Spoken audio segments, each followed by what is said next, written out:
Hey guys, welcome back to Clownfish TV. This is Neon. I am here with Geeky Sparkles. Hello. And it's time for another daily dose of dismal Disney. Ish. There's some other things here. It's not just Disney. We're gonna talk about this. There is a list of rumors out there, put out there by CNBC. Apparently some media industry insiders came to them and whispered in their ear and told them that they have fabulous secrets they'd like to reveal. Here's their predictions for 2022. Right. One of the predictions is that there will be a change at the top at Disney, and you might be surprised who they're predicting is going to take over. But I don't know if I agree with it. I don't know if I do either. There are some other predictions that I think make more sense. So we're going to take a look at all the predictions. It's not just Disney. No, we're going to lead with that. Yes, you're going to lead with that, even though I told you many times not to. Anyway, good. We are. Well, because I want to point out, where they're coming from. They're looking at the stock situation with Disney. Yeah, not good. They're looking at people being very unhappy with Bob Chapek. This is true. Very unhappy. In fact, a lot of longtime Disney fans are calling for the removal of Bob Chapek. And we knew this was going to happen. When he was announced as the new CEO of Disney, we're like, he is definitely a bean counter and not a creative. Well, he doesn't like when you call him bean counter, apparently. He's a bean counter. He got PO'd, apparently, about that. He's not playing nice with Hollywood. Now, in some ways, you could say maybe that's what Disney needs. Unfortunately, if it just stopped there, that's one thing. But Bob Chapek has also cheapened the parks experience. Raises prices, etc., etc. Oh, yeah. Now, to be fair, people are getting upset about, the Galactic Star Cruiser Hotel and some other things. These were actually greenlit on Iger's watch. Yes. Some of the movies that have failed, like Eternals and stuff like that, that was all Iger. Some of the purchases made that were like Fox that they were spent on, again, Iger. So to be fair, it's not all Bob Chapek's fault. So we're gonna talk about the possibility of the ghost of Bob's past coming back next year. Again, this is definitely a reach, but there are a lot of other rumors in this list we'll talk about that we've been talking about, and it actually makes a lot of sense. So before we get into it any further, please subscribe for more pop culture news, views, and rants, guys. Over 247,000 subs, almost 248.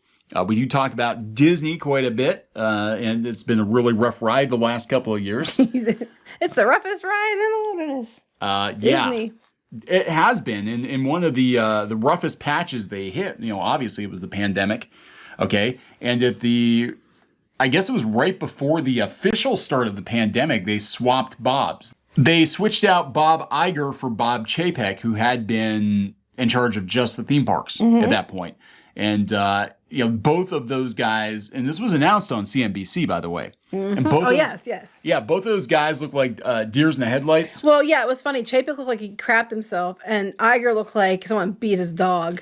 Iger, I think the board probably pushed him out. You're never going to hear the full story. But now there are supposedly some rumors of there being some friction between Iger and Chapek.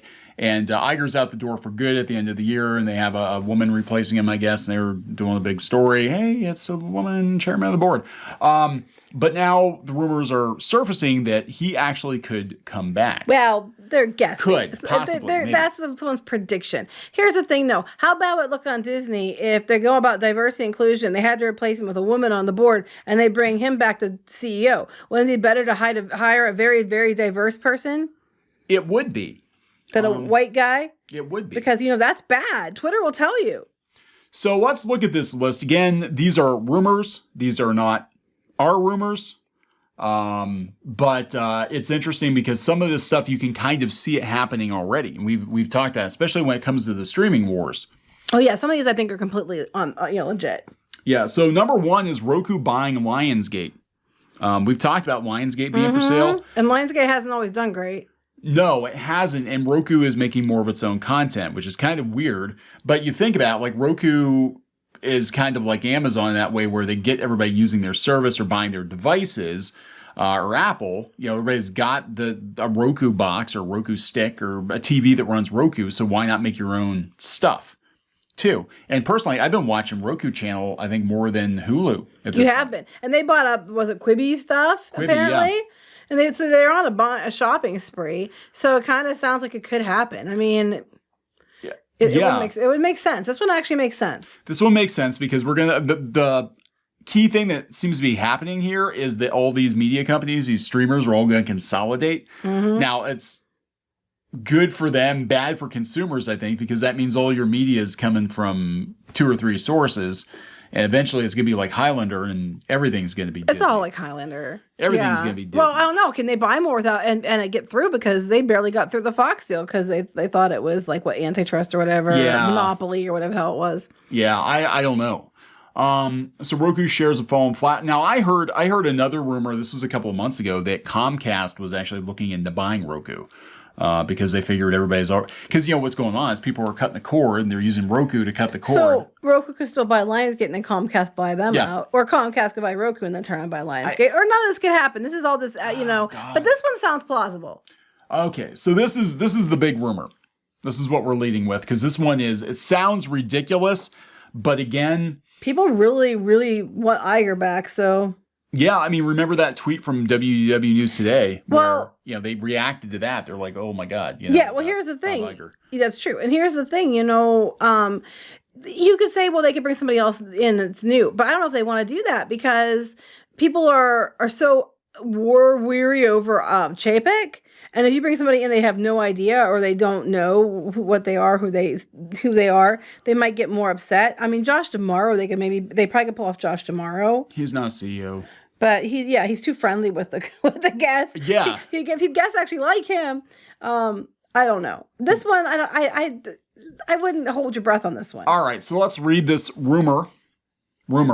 Executive number 2. They asked a room full of executives. I think it's kind of like Sele from Evangelion. They're all just like monoliths, and they're predicting the future here. Bob Iger returns to Disney as CEO. It hasn't even been 2 years since Chapek took over as Disney's CEO, but one executive told CNBC there are already internal wagers at Disney about Iger returning. Yeah, Iger at 70 repeatedly extended his contract after planning to retire in 2015, 16, and 18 before abruptly stepping down in 2020. Now, I don't think that was his choice. No, I don't, but also I got the vibe he was trying to get into politics. Yeah, and he's writing another book. Yeah. Is he gonna call? Because the other one he called The Ride of a Lifetime. I'm like, really? So what do you call this one? How to Destroy a Company? How to Overspend. He's still Disney's executive chairman until the end of the year. It's unclear if Iger wants to return. He's already working on the second book. Yep. After publishing one in 2019. And frankly, he shouldn't have been writing a book at all. He should have been running the company. Yes. Because it was really not good right then. And then, yeah. So Disney shares have stumbled this year, down nearly 20%. Year to date, that's not good. We lost money on Disney. We actually lost money on Disney this year. It's so weird because I remember last year, it was, I think November, they hit an all-time high.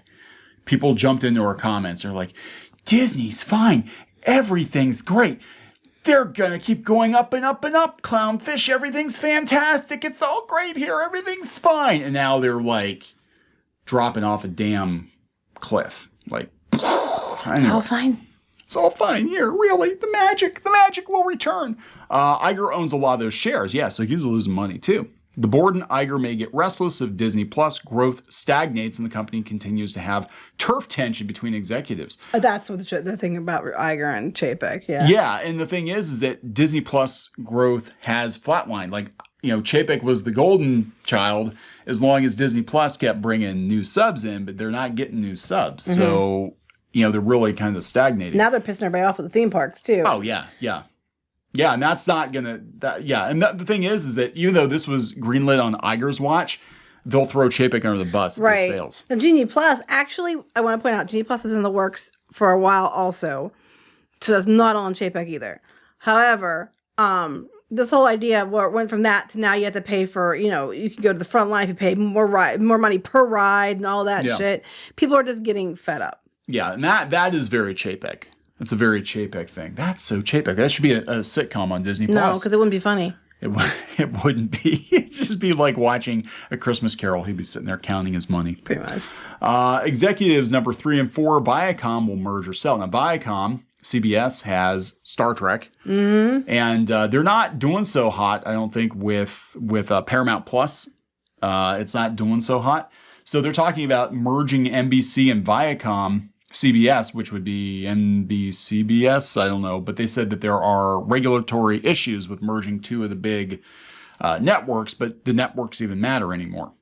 They said that they could go with Warner Brothers Discovery, so it'd be like HBO Discovery, Paramount Plus, No, I don't. minus up, I down, think come up with some other name for it. It wouldn't be that. Let's just call it shit. Yeah. You're watching shit. They're not going to call it that. Anyway, yeah, so the messaging to Wall Street has been that it's content to move forward as is with CBS. People actually said they're shocked that they're moving forward because things aren't good. They were selling off divisions too. They sold off their book publishing. Mm-hmm. They're just kind of like tossing everything overboard. Lionsgate keeps coming up a lot in these. Yeah, Lionsgate's not that valuable. I don't know, but everybody and their brother's talking about it. Well, Amazon bought MGM, so we'll probably get a James Bond series or something at some point. God, please don't. Let's see, number 5, the Free Radicals will sell. This is basically everybody who's left. Lionsgate, AMC, and Fox. They'll either sell out or merge together. Foxy Lion. Foxy Lion. Vice will sell itself in pieces. This is interesting because we've been talking a lot about BuzzFeed and Vice and Vox and all of these garbage media outlets that popped up, less than 10 years ago. And they're all trying to like merge together to form a bigger, something to try to stay in business. Yep, the digital media industry has taken steps to consolidate in recent months. After years of talk, BuzzFeed merged with Complex after acquiring Huffington Post, and Group 9 and Vox announced their merger. Vice attempted to go public this year, but talks with their SPAC sputtered out. Mm-hmm. They were going to go public. Well, then, BuzzFeed SPAC sputtered out too, but here we are. This is interesting. Vice raised money at $5.7 billion in 2017, right? Yeah, they weren't near that now. This executive said he believes Vice wouldn't even be able to get $1 billion. I don't even think so either. Full sale. I think 5.7 was pushing it then, and it was probably really big then. That may lead the company to sell itself in pieces rather than search for a buyer of the entire company. Well, that's smart, though, because like we talked before, the problem is if you make it too big and too expensive, you're limiting who will buy it, who can buy it. Yeah. And if you're not worth it, that people that are smart, that are big enough to buy it, know better than to buy you. They're not stupid. They see you coming a mile away. So it might make more sense to break it apart and sell it off. So they're talking about BuzzFeed kind of set the tone. This one. Yeah, Vox merged with Group 9 because BuzzFeed sputtered out. Yeah. Its stock is worth half as much as it was on its IPO. It dropped in the course of a week and went from $10.99 a share to I think it was $5.87 a share. I know this because I watched it and I bought some.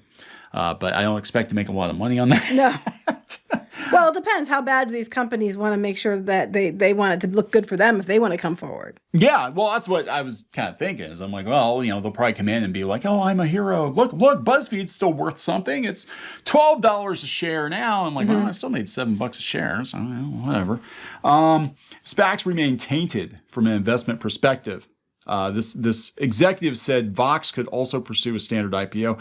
I think it's game over. These websites are garbage tier websites. They were dying before the pandemic. Well, even then, people that saw what happened to BuzzFeed they're not going to be quick to put their money into another one. No, that's exactly what's going to happen. That's what I said. They're going to have to jack the price on the BuzzFeed stock to make it look like, oh, look, it's viable. It's totally viable. Yeah, honest. Wink, wink, wink. Nudge, nudge. Talking about a sports betting company going under or selling for peanuts. Probably because there's so many of them. It's getting that there's just too many. This is interesting. Apple will buy a movie or TV studio. Well, they've been predicting this for a long time. Yeah, because they can't compete. They've got a lot of crap on Apple TV. That's one of the few we don't even subscribe to. And we all have iPhones, iPads. And it's there's nothing really on here. There's, some old peanut specials. And they kind of need to. I mean, this is more, I wouldn't say it's a prediction as much as an inevitability because they have to do something. They're bringing Fraggle Rock back and Moki looks weird. I know, I saw that. I don't know why Moki looks the way she looks. But, uppers, I told you. Yeah, uppers. Mm-hmm. Yeah. But there's not much going on. Nobody's talking about Apple TV. So, yeah, I could totally see them. They're like, oh, they're going to buy Lionsgate. Everybody's going to buy Lionsgate. They don't have much. I know what happened. Moki developed a caffeine addiction during the shutdown. Oh, she did, yeah. And that's why she looks like that now. Yeah, they actually made her look more girly and younger. And they made her eyes really wide. Yeah, she is really happy She looks peppy. to be back. They recast Moki. She was problematic. The original Moki got canceled. That's right. She was too depressing for people, so they decided to give her some uppers and caffeinate her really good. I'm wondering if, I'm going to tell you the truth, because we're dealing with the puppets and stuff. I got to wonder if people were like, oh, Moki looks older than the other Fraggles. She was supposed to be. She was kind of like the Phoebe of Friend. Like, she was a little bit older. But she actually kind of looks like an old lady compared to the rest of the Fraggles. And they've been like, no, we need younger characters because they gave her long hair so they could make a doll out of her or something. Probably, okay. You know, I don't know. Anyway, Apple, free advertising supported streaming services will consolidate. Probably, and you're not going to have many more free advertising supported services. If they don't consolidate, they're going to start charging. Yeah, or we're going to have ads every minute, like YouTube, you know. Because I talk about Tubi and Pluto TV and IMDb TV. And Stir. I've never even heard of that one, yeah. Sinclair Broadcast Group, they used to have a YouTube broadcast channel. Like, they would find all these like YouTube clips and they put them on a broadcast channel. It's like watching YouTube if you're old and don't have a computer. It was the weirdest damn thing. So I don't know. Interesting though, basically we're going to see Highlander. We're going to see a lot of these companies consolidate, but the real interesting one was this, putting I don't know if I believe it. I don't know. CNBC's been right before. This isn't like some random. I know, I get that, and they're the ones that broke the news when, you know, and they're always one of the ones that they. It was funny because they own ABC, but they always go to CNBC when they want to do videos with like Chapek and stuff. Yeah. So, you know, they probably do have more insider information, and I'm not saying necessarily wrong. I just can't see this one because it doesn't make any sense. I'd be like, you know what I mean? That would be having to admit they were wrong in the first place. Yeah, we know Mickey doesn't like to admit when. No. All right, so we're going to wrap this up. Yep. Please subscribe for more pop culture news, views, and rants, guys. We'll talk later. Bye.